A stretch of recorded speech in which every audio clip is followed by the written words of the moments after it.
right. Each week we look at either Baptist history or some God's providence in American history. And today I want to continue what we started last week. And just to review quickly, we're looking at miracles in American history and how God has intervened and at times in our nation's history.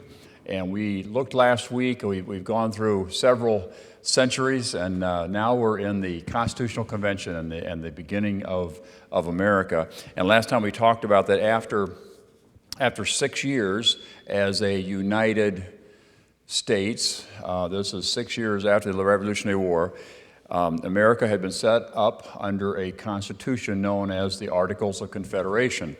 And it's a good document, but it's limited in power, or limits the power, I should say, of the federal government. The founders were very concerned, imagine this, that the federal government would gain too much power and trample on citizens' rights and take away citizens' rights. This is interesting. Yesterday, I saw a T-shirt that said, "This is the government that the Founding Fathers warned us about." And that's exactly right. And the founders were right. Unfortunately, 2 years ago, March of 2020, the government closed churches. The ultimate freedom, our First Amendment freedom, to worship God the way we want to worship. And the government stepped in and closed churches across the country.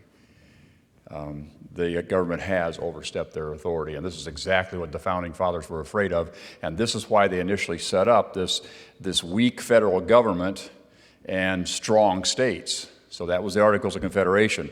And it's important to understand that because it's important to know our history and why why things are the way they are. So there were problems with a weak federal government, as we talked about. Commerce, some laws, even military power, money was a problem across state lines because there was no federal government to enforce, some minor things. And so the convention was called to rework and strengthen the Articles of Confederation. And so in the spring of 1787, a convention was called. Delegates from across the country were elected by the different states to meet in Philadelphia, and they were told they were coming together to make changes in the Articles of Confederation. That's what Congress asked them to do. But when they arrived in Washington, some men had different ideas, especially the men from Virginia. Led by James Madison, they proposed that the Articles of Confederation be scrapped, just thrown out, and not reworked, but thrown out and start all over. Well, as I mentioned last week, the reaction was shock by most of the delegates. This is not what they were expecting, and they were very hesitant. And to suggest that they were to replace the Articles, frankly, bordered on treason because Congress had given very specific instructions. And so when they arrived, they agreed as a whole that they would talk about that. And then the members of the convention made maybe their most important decision. And they chose one of the delegates, George Washington, to preside over the assembly. And he would not say very much. He would say almost not anything during the whole time. But he did put together a speech. It was brief, but it was powerful. And he said this. He said, "It is probable that no plan we propose will be adopted. But warned that if this occurred, America might have to endure another dreadful war." And this is what he challenged the delegates to be very bold. And he told them, if to please the people we offer what we ourselves disapprove, how can we afterward defend our work? And then he concluded his speech by saying, he urged the delegates to raise a standard of the best government they could possibly devise, no matter how much the change required, required change. And then he said, and we need to trust that the event is in the hands of God. And with that, the delegates accepted the challenge, and they began not knowing that their work would take 4 months. At first, the very first thing they did was propose total secrecy. As I mentioned last week, this is one of the hottest days on record, hottest months on record, summer on record.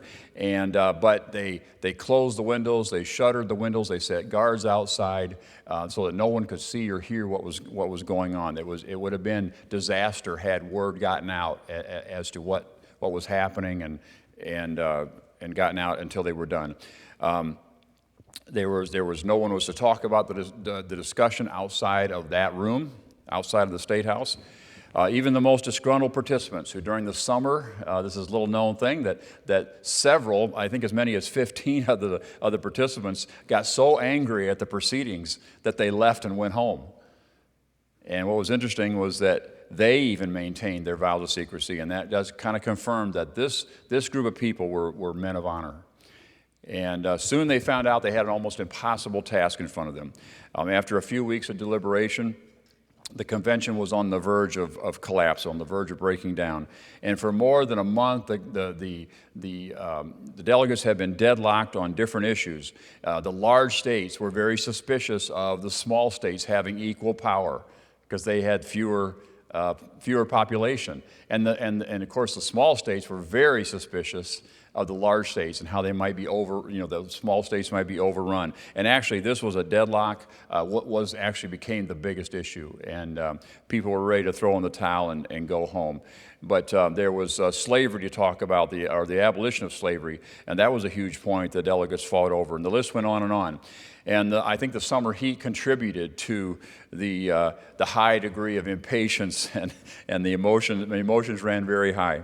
One friend of Washington wrote to another man, he said that the great general wore a solemn, suffering countenance each day when he left the house. The expression reminded me of his expression during the terrible months we were in Valley Forge camp.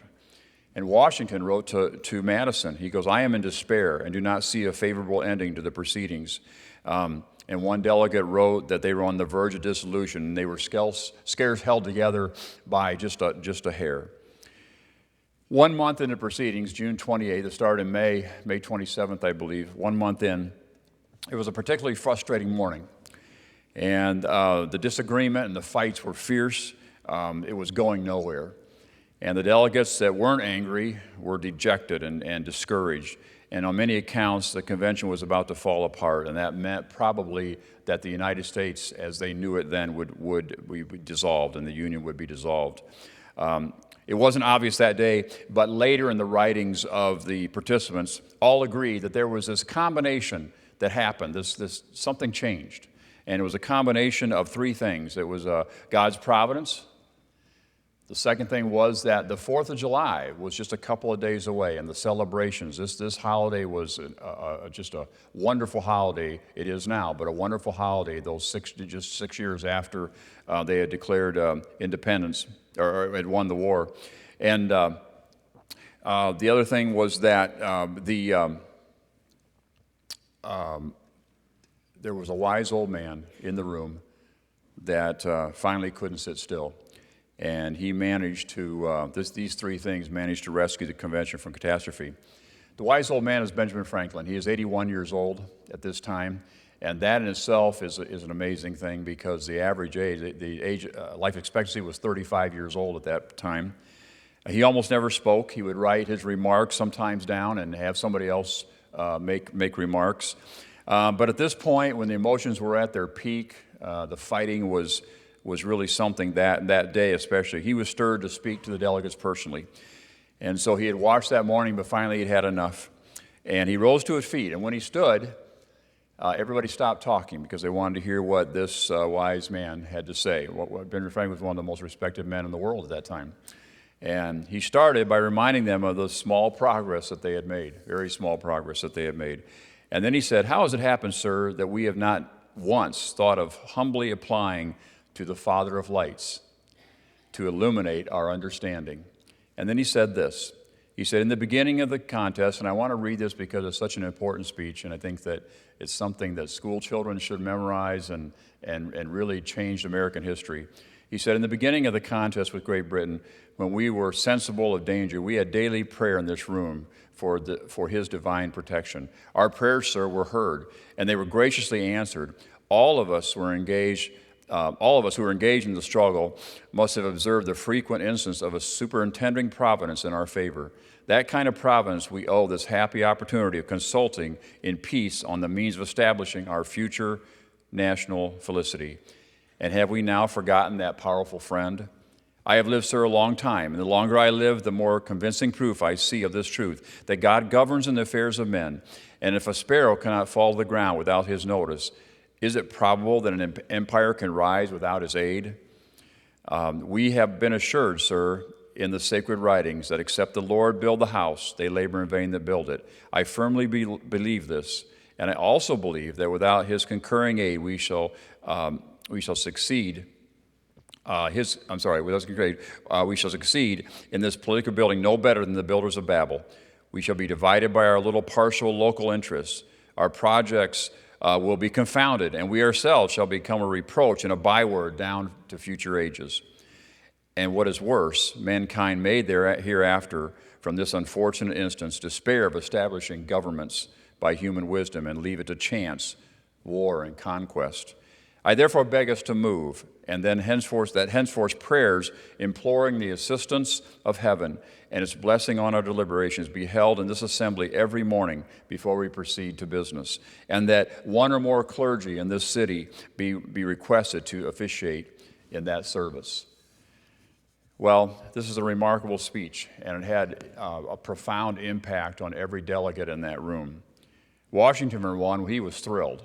He was thrilled that Franklin had turned the proceedings another direction. Most of the delegates would say that later Franklin's words were a turning point.